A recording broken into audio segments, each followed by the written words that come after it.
자, 이제 정책론 들어갑니다.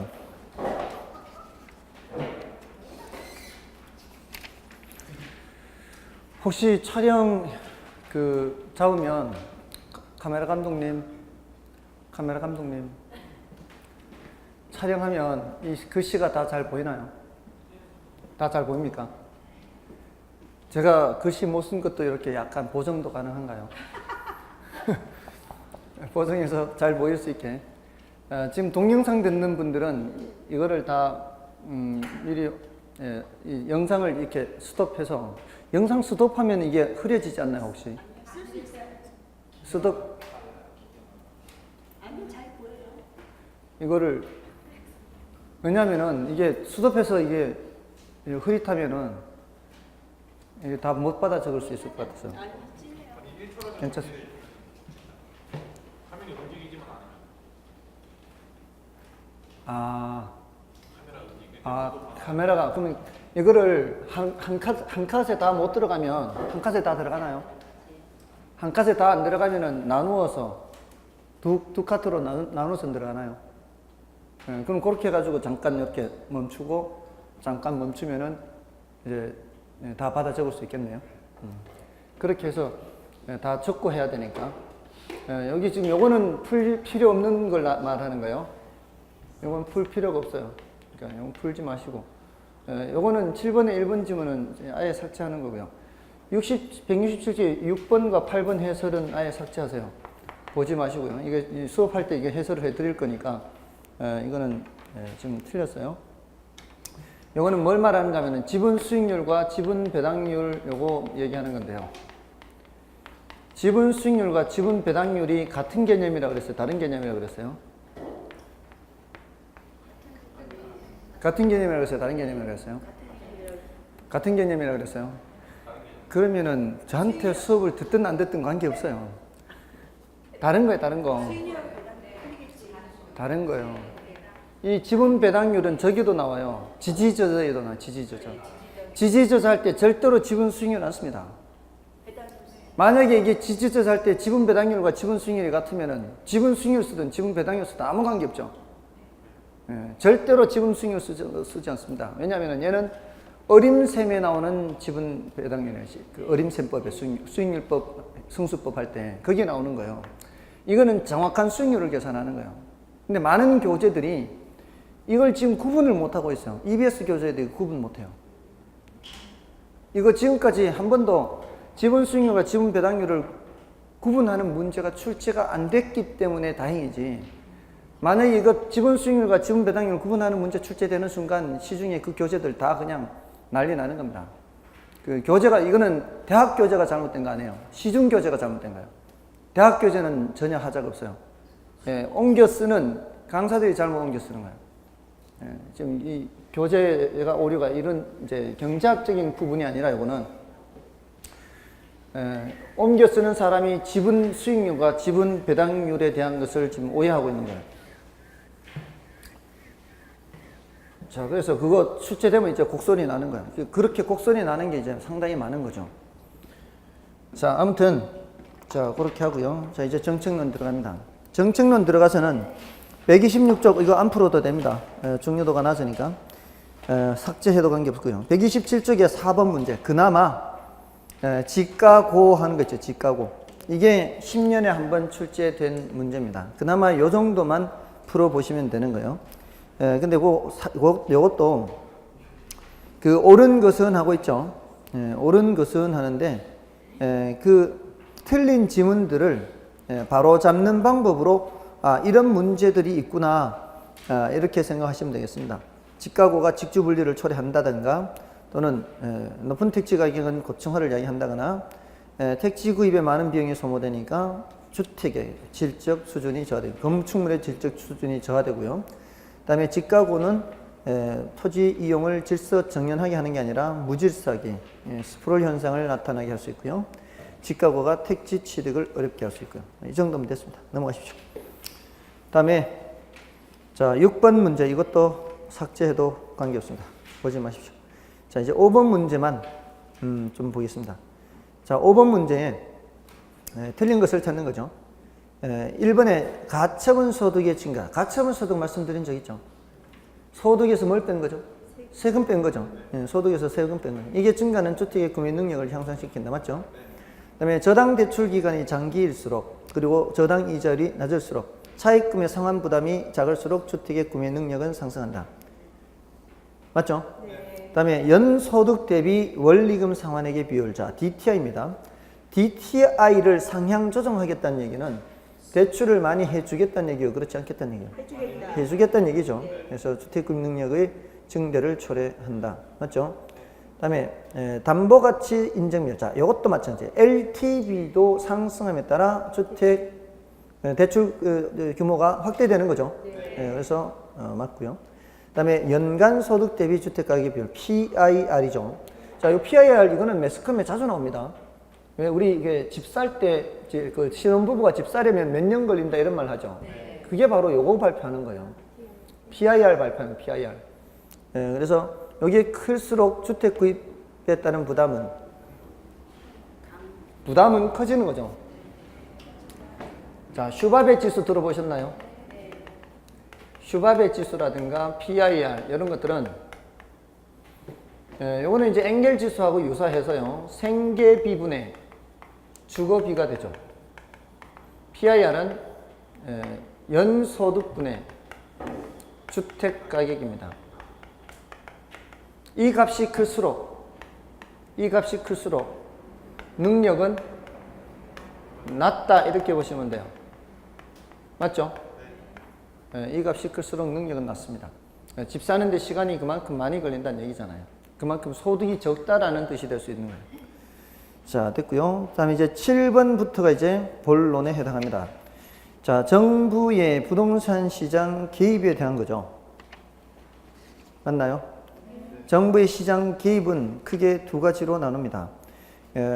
정부의 시장 개입 필요성과 시장 개입 수단 이렇게 나눌 수가 있습니다. 그러니까 왜 개입하느냐 그리고 어떻게 개입하느냐 자 이렇게 나누어지죠. 자 이게 자 이번 시간에 할 내용입니다. 자 정부의 시장 개입 자 정책론은 크게 이제 정부의 시장 개입이라는 주제가 있고요. 그다음에 토지 시장에 개입하는 토지 정책이 있고요. 주택 시장에 개입하는 주택 정책이 있습니다. 자 이렇게 나눠지고요. 정부의 시장 개입은 다시 둘로 나눠져요. 왜 개입하느냐? 필요성하고요. 어떻게 개입하느냐? 수단입니다. 왜 개입하느냐는 두 가지 뭐가 있죠?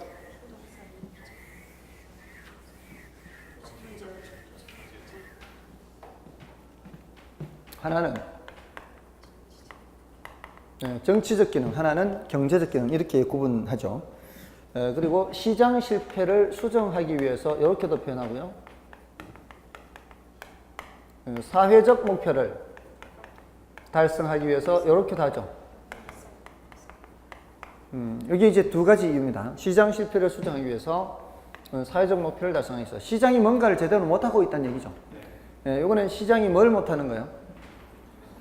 자원 배분 기능, 앞 시간에 했던 자원 배분 기능을 제대로 못하는 거예요. 그래서 이거는 자원 배분의 효율성 측면에서 자원 배분 효율성 측면에서 개입하는 것이고요. 이거는 소득 분배의 형평성 측면이에요.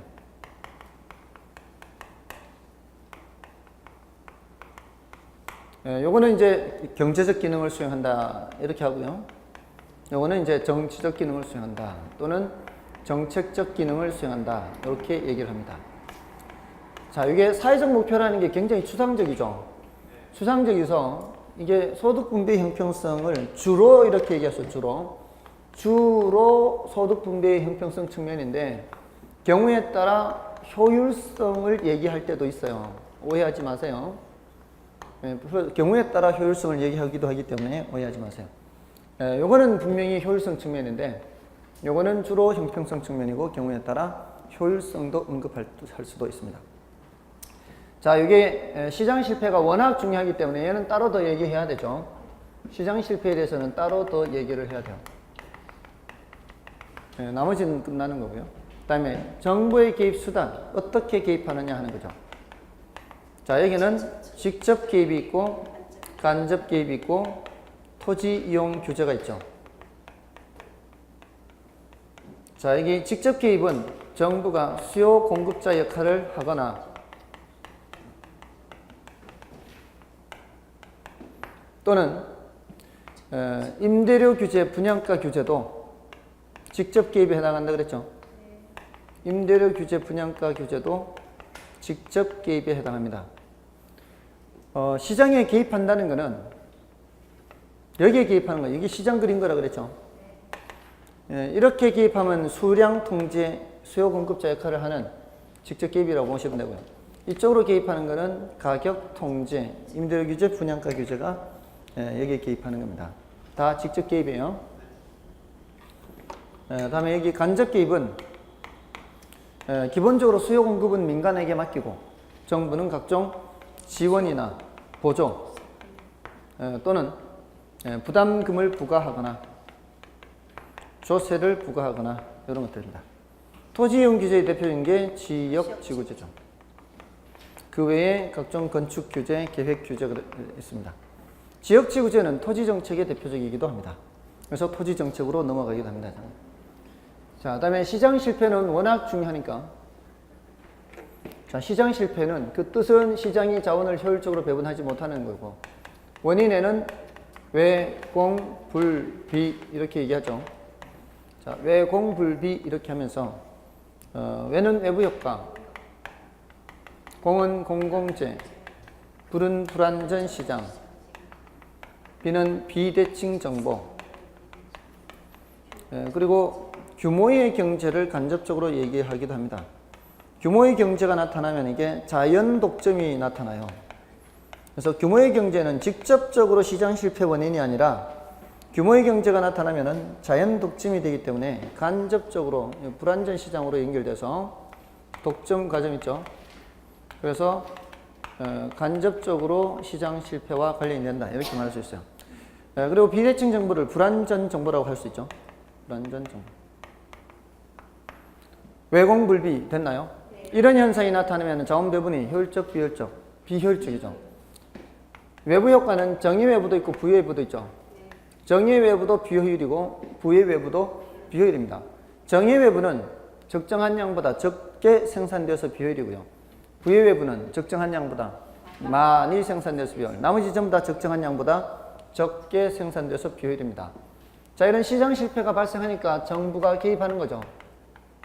정부가 어떻게 개입해요? 정의 외부는 주로 보조, 이때는 규제, 공공진 직접 생산, 불안전 시장, 독과점 규제, 비대칭 정보, 정부가 정보 유통을 원활하게 해야 돼요. 정보가 불안전하거나 비대칭적이기 때문에 역선택이나 도덕적 해이 이런 현상이 나타난다 그랬죠. 이런 것을 막기 위해서 정부가 정보를 원활하게 유통시켜야 돼요. 그 대표적인 것들이 많아요. 굉장히 많습니다. 몇 번 말씀드렸지만 고속도로나 국도에 CCTV 설치해서 교통 흐름 정보 알려주는 거. 그래서 시간 절약하고 기름 덜 쓰게 하고 하는 것도 경제의 효율성을 높이는 거고요. 또 부동산 거래 실거래가 신고하게 해서 이중 계약서 못하게 하고 다운 계약서 이렇게 탈세 못하게 하고 그리고 언제 얼마만큼의 가격으로 이 거래가 됐는지 알게 해주는 거. 이것도 다 경제의 효율성을 높이는 겁니다. 그리고 중고차 시장에서 겉은 멀쩡한데 속은 이상한 거 이런 걸 우리나라에서 뭐라 그래요? 빛 좋은 게살구라 그러죠. 영어로는 그런 거를 레몬이라 그래요. 레몬. 영어 단어로는 레몬이라 그래요. 향긋하고 굉장히 먹음직스럽잖아요. 근데 그게 이제 시잖아요. 그래서 우리나라의 빛 좋은 게살구에 해당하는 영어 단어가 레몬이에요. 레몬. 그래서 역선택을 할 가능성이 많아요. 겉은 번지르한데 속은 이상하게 막 사고랑 이런 자동차. 이거는 이제 그 사정을 모르면은 그렇게 될 가능성이 많죠. 근데 이제는 정부가 개입을 해서 어떻게 하고 있어요? 이 중고차 이력 제도를 시행하고 있죠. 중고차 그 차대 번호만 딱 적어 넣으면은 옛날 이 과거 사고 경험 이게 다 나오죠. 물론 완벽하게 모든 정보를 공개할 수는 없어요.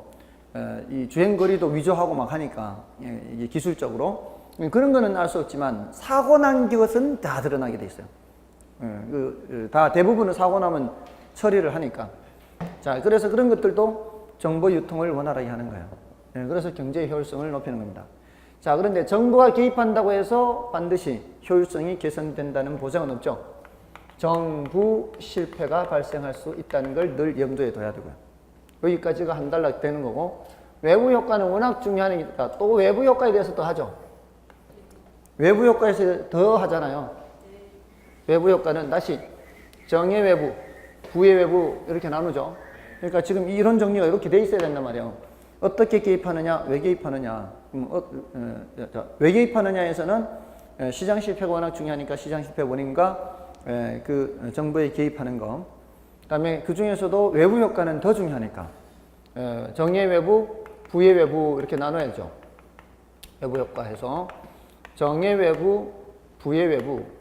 정의 외부를 외부 경제라고도 하고, 부의 외부를 외부 불경제라고도 하고. 자, 이거는 생산 과정에서 나타날 수도 있고 소비 과정에서도 나타날 수 있죠. 생산 과정에서 양봉업자와 가수원업자 사이, 소비 과정에서 아름다운 정원을 꾸미고 고급 주택 지역, 고급 주택 지역에서는 유지 수선이 잘 돼 있으니까 정의 외부, 이 저급 주택 지역에서는 부의 외부.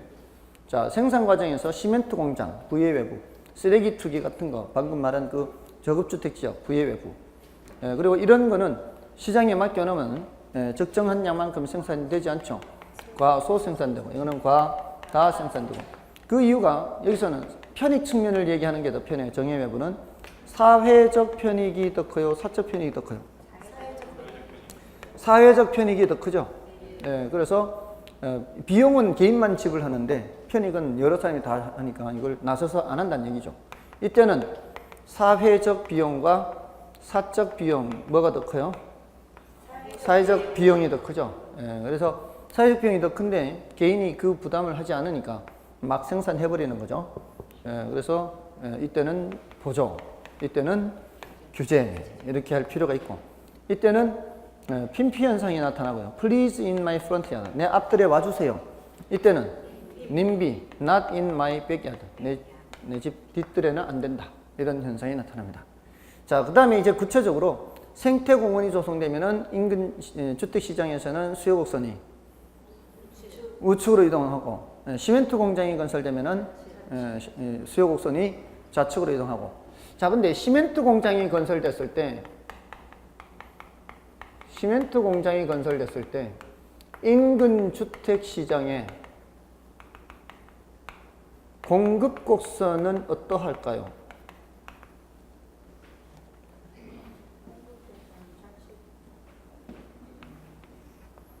공급 곡선은 어떻게 될까요? 인근 주택시장에서.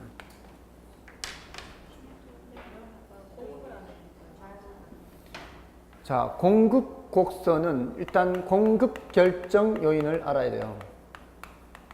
공급 결정 요인에는 가격이 있고 생산 기술 수준, 생산 요소 가격 등등등이 있을 수 있죠. 자, 여기서 가격이 변하면은 공급 곡선 이동하나요? 가격이 변하면은 공급 곡선 이동 안 하죠. 얘네들 가격 외의 요인이 변해야 공급 곡선 이동하죠. 자, 그럴 때 제가 공급 곡선 자체를 이동시킬 때는 이 공급자들이 이윤 극대화를 한다 그랬죠. 이윤을 올릴 수 있느냐 없느냐를 보고 결정한다 그랬잖아요.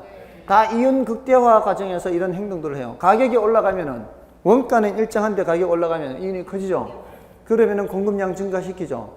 그렇게 해서 공급량 증가시킬 수도 있고, 생산 기술 수준이 하락하면은 원가가 내려가잖아요. 원가가 내려면은 이윤이 커지죠. 그래도 공급량 증가하죠. 근데 이렇게 해서 공급량 증가, 가격이 올라가서 공급량이 증가하는 것은 공급선 자체 이동이 아니라 공급곡선 상에서 전해 변화로 나타나고요. 이런 것이 변해서 원가가 낮아가서 이렇게 공급하고자 하는 양이 변할 때는 선의 이동이죠. 자, 그러면 시멘트 공장이 건설됐을 때 인근 주택시장의 공급자들의 이 기술이나 이런 변하는 게 있나요? 여기에는 영향 미치는 게 없어요. 생산 기술 수준이 변해요. 옆에 시멘트 공장 생긴다고? 옆에 시멘트 공장 생긴다고 무슨 이자율 올라가고 건설 노동자 임금 올라가고 여기에 영향 미치는 거 없죠? 미치는 거 없어요. 얘는 공급곡선하고 아무 관계가 없어요. 인근 주택시장의 공급곡선하고는 아무 관계 없다고요. 아시겠죠? 이거를 구별해야 저한테 배운 거하고 다른 사람한테 배운 거하고 구별이 되는 거예요. 지금 이것도 시중에 교재 오류가 많아요. 이것도 부의 외부가 나타날 때는 인근 주택시장에 공급곡선을 좌측으로 이동시킨다. 이렇게 암기시키듯이 쓰는 문장들이 많아요. 근데 여기서도 공급곡선 좌측 이동한다 그러면 저한테 배우나 그렇게 오래된 게 배우나 똑같은 거 아니에요. 자 보세요. 공급곡선이 좌측으로 이동하면은 자 보세요. 이 말이 안 되는데 왜 그런 그 내용이 계속 그대로 유지가 되는지 모르겠어요. 교재에 그런 교재들이 있어요. 시멘트가 부의 외부 효과 생길 때 인근 주택 시장에 공급곡선을 좌측으로 이동시킨다. 자 좌측으로 이동시키니까 가격이 어떻게 해요? 가격이 올라가죠. 시멘트 공장이 건설됐는데 인근 주택 시장에 가격이 올라가네. 말이 돼요, 안 돼요? 말이 안 되잖아요. 그 말이 안 되는데 아직도 버젓이 그 기본서에 있다니까 그런 내용이. 그러니까 나오지도 않을 내용을 외우는 거예요. 그냥 외우는 거예요, 외워. 뭔 뜻인지도 모르고 외우는 거죠. 자, 이럴 때는 공급곡선은 전혀 영향이 없어요. 이때는 뭐만 좌측으로 이동하는 거예요? 수요곡선만 좌측으로 이동해서 가격이 하락해야죠. 됐나요? 자, 그 시멘트 공장이 건설되면 인근 주택 시장에서는 수요곡선이 좌측 이동, 생태공원이 조성되면 인근 주택 시장에서는 우측 이동. 자, 그런데 시멘트 공장을 규제했을 때 얘기해요. 규제를 하면은 인근 주택 시장에서는 어떻게 될까요? 뭐가 올라가요?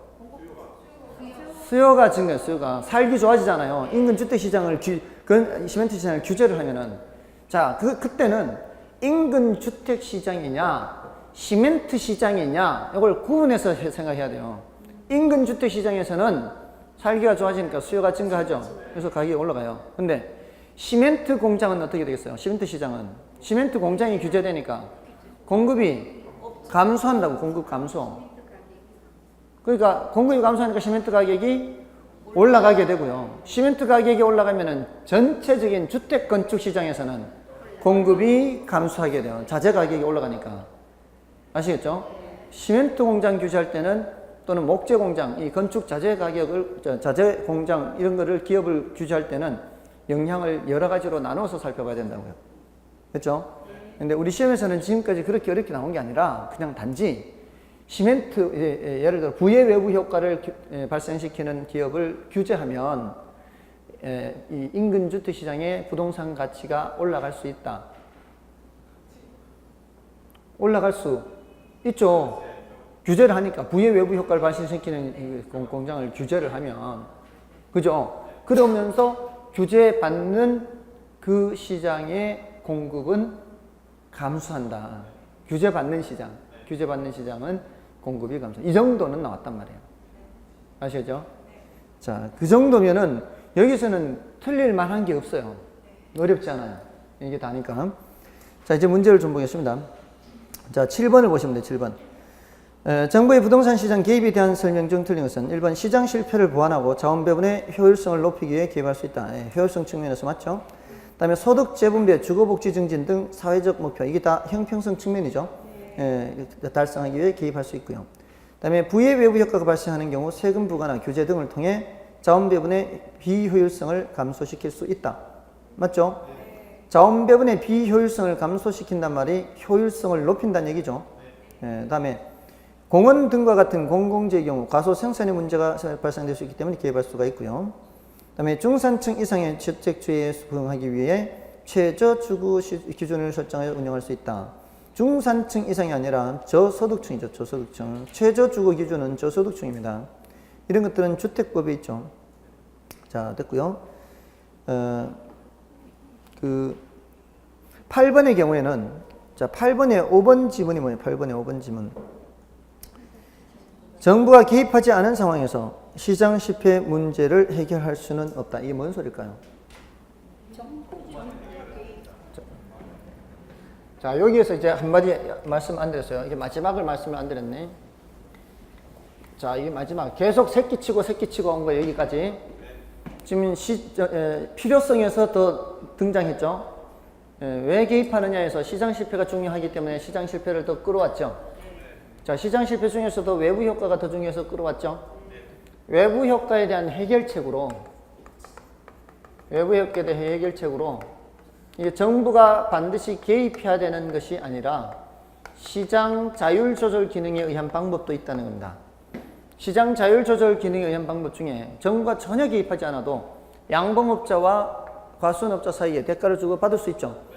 소음을 발생시키는 공사 현장하고 인근의 주택 주민들 대표하고 협상해서 대가를 주거나 받는 거 정부가 개입 안 했죠. 이런 것들을 내부화된다 그래요. 내부화. 외부 현상이 시장 바깥의 현상이 시장 내부로 들어와서 대가를 주거나 받게 되는 것을 내부화한다라고 얘기합니다. 이런 것도 있고 뭐도 있고요.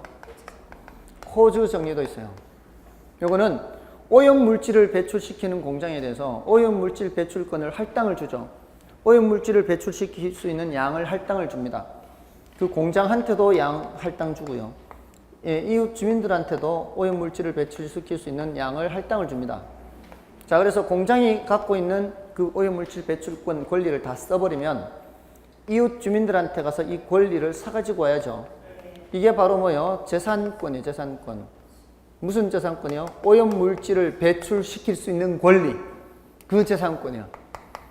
이 재산권을 누가 부여를 해요? 정부가 부여를 하죠. 이거 가지고 정부가 시장에 개입한다고 오해하면 안 돼요.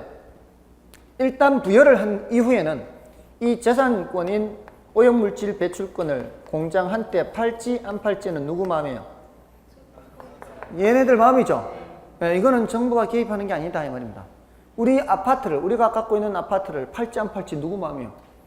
내 마음이죠. 내가 파는 거를 정부가 개입한다고 하지 않잖아요. 제도는 누가 만들어요? 제도를 정부가 만든다고 해서 정부가 개입한다라고 하면 안 되는 거예요. 제도는 정부가 만들었지만 팔지 안 팔지는 개인이 결정하는 거니까. 뭔 뜻인지 아시겠죠? 그래서 이거는 시장 자율 조절 기능에 의한 거예요. 그러니까 반드시 정부가 개입해야 되는 것은 아니라는 얘기입니다. 자, 그 얘기예요. 됐죠? 나머지는 됐습니다. 나머지는 됐고요. 다음에 9번에 가서는 그 나머지는 됐는데 그 3번 지문의 표현이 약간 좀 미흡해요. 그 3번에 공공재 생산을 민간 기업에 위탁하는 게 아니고요. 지금 이건 뉘앙스가 뭔가 하면 민간 기업에 위탁한다 이런 말은 정부가 민간 기업한테 일부 돈을 주고 이렇게 한다는 거잖아요. 이거는 뉘앙스가 달라요. 어떻게 해야 되는가 하면은 공공재 생산을 그냥 시장에 맡기는 경우 이렇게 해야 돼요. 그냥 시장에 맡기는 경우. 민간에 알아서 하도록 그렇게 수정을 하시라고요. 요거는 그렇게 수정하시라고요. 민간 기업에 위탁하는 게 아니라 그냥 시장에 맡기는 경우예요. 그러니까 그래야 이게 표현이 적당한 거예요. 이거는 뉘앙스가 민간 기업에 위탁한다 하면 돈을 일부 줘놓고 이런 의미거든. 이런 의미면은 정부가 당연히 필요한 만큼 생산하게끔 하죠. 그래서 이게 다른 옳은 지문으로 되게 하려면은 그냥 시장에 맡기는 경우 이렇게 해야 돼요.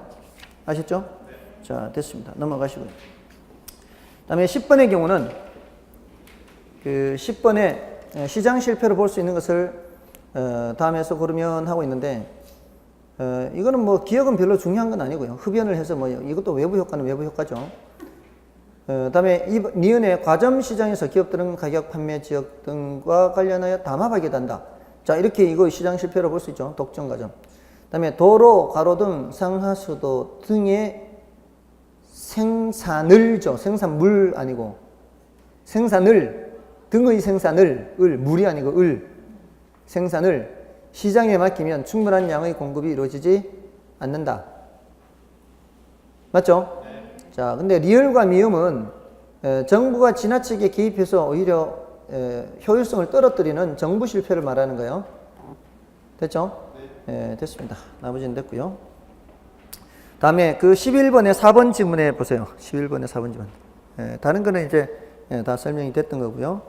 그 시장 실패 원인 중 규모의 경제란 나오고 있죠. 아까 이게 제가 이 직접적인 원인으로 보통 얘기를 안 합니다. 간접적으로 영향이 들어가요, 이게. 그래서 시장 실패에 대해서 규모의 경제가 언급되는데 이 정도는 패스하고 지나가세요. 시장 실패의 원인 중 규모의 경제란 이 정도는 패스하세요. 이 옳다라는 말로 봐주라고요. 그래서 대량 생산 시 단위당 생산 비용의 증대 효과가 아니라 감소 효과를 말하는 거죠. 이 규모의 경제라는 것은 규모가 커짐에 따라서 평균 비용이 하락하는 현상을 말해요.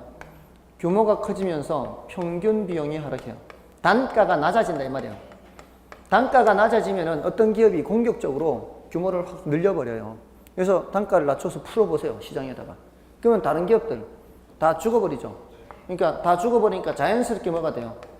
자연스럽게 독점이. 그래서 자연 독점이라 그래요. 그래서 이 자연 독점이 불안전 시장과 관련되죠. 그래서 4번 틀리고요. 생산 비용의 증대 효과가 아니라 생산 비용의 감소 효과 이렇게 합니다. 자, 됐고요. 다음에 12번에 넘어가셔서요. 그 11번에 5번에서 코드 정리 나오고 있죠. 외부 효과 발생, 부의 외부 효과 발생 시 특히 경제 주체 간의 자발적인 협상을 통해 이를 해결할 수 있다는 점이에요. 자발적인 협상이 바로 어디까지는 누가 해주는 거예요? 재산권 부여까지는 정부가 해주는 거죠. 그 다음에 그 밑에 12번에서는 그 2번 지문 공공재에서 나오는 얘기예요.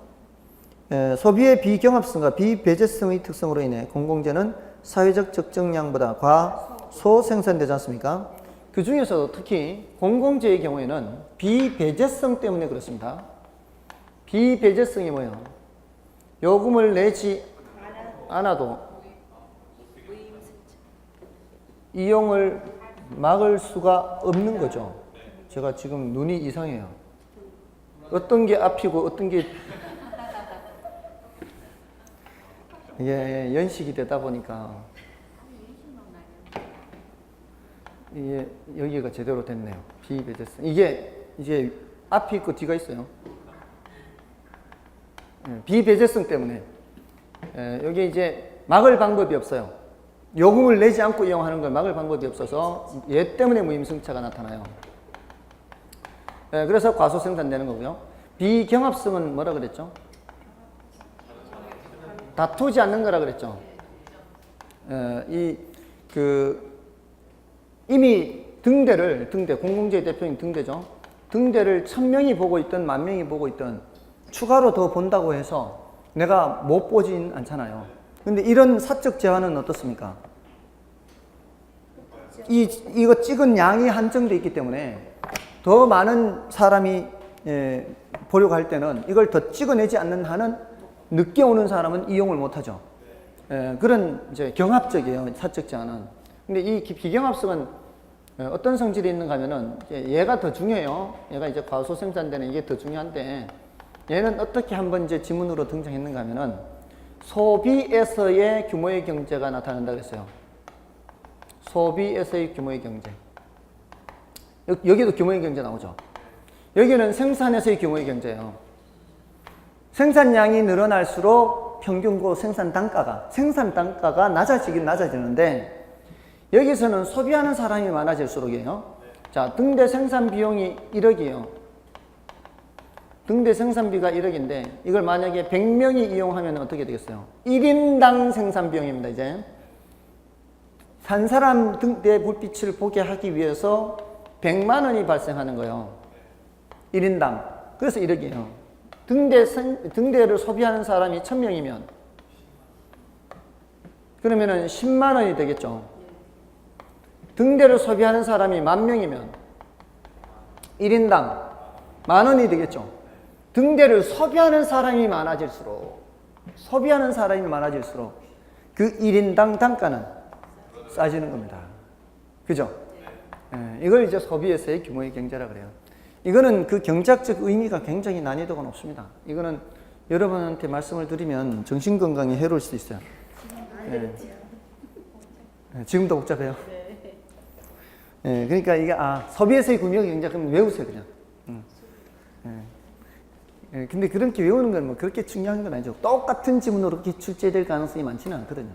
한번 등장했었는데 그게 정답 지문으로 등장하지 않습니다. 이 어려운 표현들은 정답 지문으로 안 나옵니다. 이런 거는 이제 주로 출제되더라도 이런 무임승차 문제로 인해서 적정량보다 과다 생산된다 이렇게 나와요.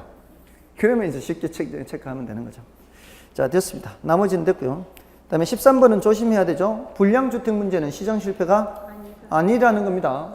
요가 현상에서 나오죠. 자, 넘어가시고요. 그 다음에 14번부터 이제 외부 효과에 대해서 나오고 있죠. 15번은 안 보셔도 되고요.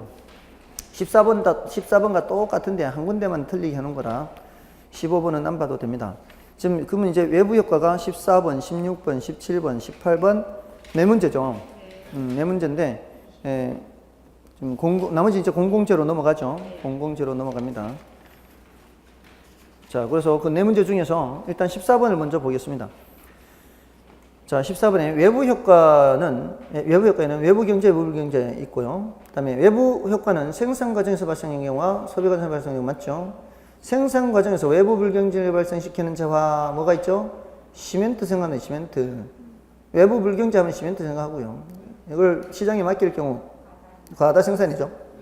그 다음에 외부 효과는 어떤 경제 주체 경제 활동에 의도하지 않은 결과가 시장을 통하여 의도하지 않은 결과는 맞죠? 시장을 통하지 않고 해야 되죠. 다른 경제 주체 구성에 영향을 주는 겁니다. 그 다음에 토지 이용 행위에서 발생하는 외부 불경제는 토지 이용 규제의 명분이 되죠. 외부 불경제 됐고요. 그 다음에 16번을 보시면, 자, 16번 나오네요. 이제 쓰레기 수확장 뭐 이런 거 나오잖아요. 1번에 16번 1번. 인근 지역에 쓰레기 수확장을 설치하면 아파트 시장에 부의 외부 효과가 발생하죠. 자, 이러면은 이제 아파트 시장에서 수요 곡선을 좌측으로 이동시킨다 이 말입니다. 그 다음에 2번은 부의 외부 효과의 뜻이니까 여러분 보셔도 되고요. 그 다음에 3번에 나오네요. 인근 지역에 대규모 성태공원이 들어서면 아파트 시장에 정예 외부 효과가 발생한다. 맞죠? 이거는 인근 지역의 아파트 수요 곡선을 우측으로 이동시킨다. 이때 이 공급 곡선은 영향받지 않습니다. 1번과 3번 모두 공급 곡선 영향받지 않습니다. 그 다음에 영도 지역 지구자 같은 토지용 규제는 부의 외부 효과를 흡착하기 위한 수단으로도 이용된다. 이거는 위에 5번 지문과 같은 맥락이죠. 14번의 5번 지문과 같습니다. 그 다음에 정예 외부 효과를 발생시키는 자는 사회적으로 적정한 수준보다 더 많이 생산된다. 과소생산이죠. 과소생산. 그 다음에 17번은 4번 지문 삭제하고요. 해설도 삭제하십시오. 4번 지문 삭제, 해설도 삭제. 왜냐하면은 이게요.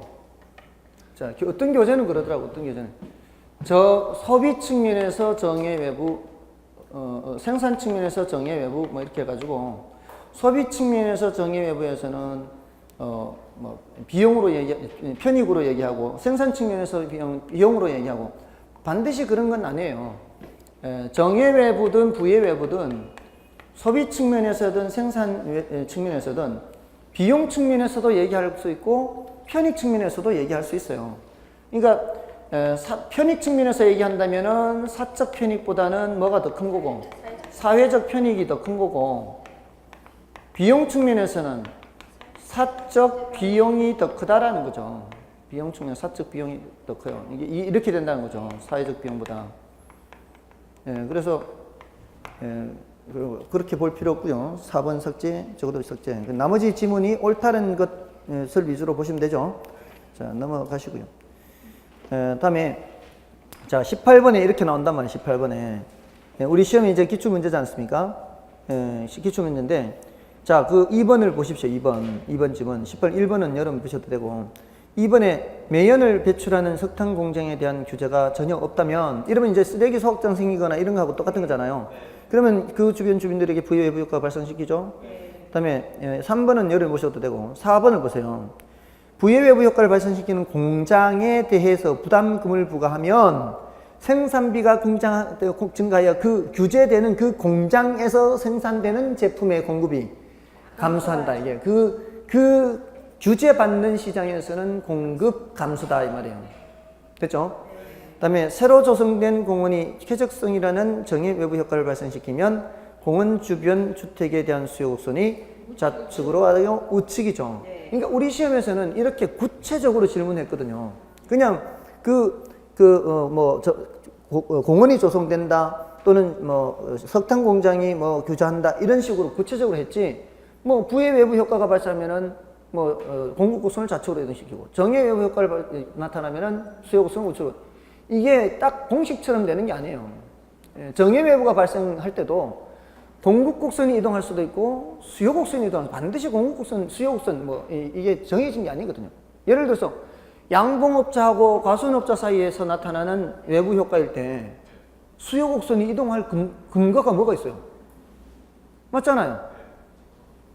맞잖아요. 양봉업자하고 이 과수원업자 사이에서 이 꿀 생산하느냐 사과 생산하느냐 여기에서 얘기하는데 수요곡선이 이동할 여지가 뭐가 있냐고요. 정예외부의 경우에도 이 수요곡선이 이동한 게 없어요. 경우에 따라다는 거 경우에 따라. 그래서 우리 시험에서는 지금까지 구체적으로 질문했기 때문에 우리 시험은 굉장히 쉽게 출제가 됐어요. 근데 말도 안 되게 막 만들어가지고 이제 문제를 내는 시중 문제에서는 이제 오류가 많은 거죠. 자, 됐고요. 다음에 나머지 나머지 내용들은 여러분들이 보셔도 앞에 설명드렸던 것들 때문에 충분히 될 것이고요. 다만 20번에 보시면은 그 20번에 5번 지문 보세요. 20번에 5번 지문 보시면 잘 보존된 살림은 공공재적 성격을 지닌다 되어 있죠. 요거는 저거 생각하시면 돼요. 제가 현장자원 말씀드렸었나요? 네. 현장자원, 산, 강, 바다. 네, 제가 어릴 때 살던 곳이 현장이라고.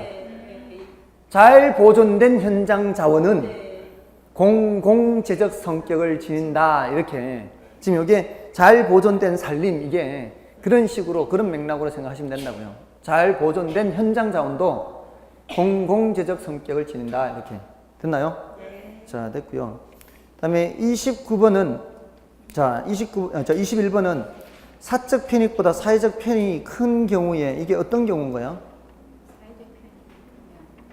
이거는 정예외부잖아요. 정예외부의 경우에도 정부의 개입이 필요합니다. 이게 정예외부든 부예외부든 자원배분이 비효율적이기 때문에 필요합니다. 자, 됐어요. 나머지는 이제 여러분이 확인하시면 돼요. 그걸 주의하시면 돼요. 정예외부는 필요하지 않은 게 아니라 정예외부의 경우에도 필요하다는 겁니다.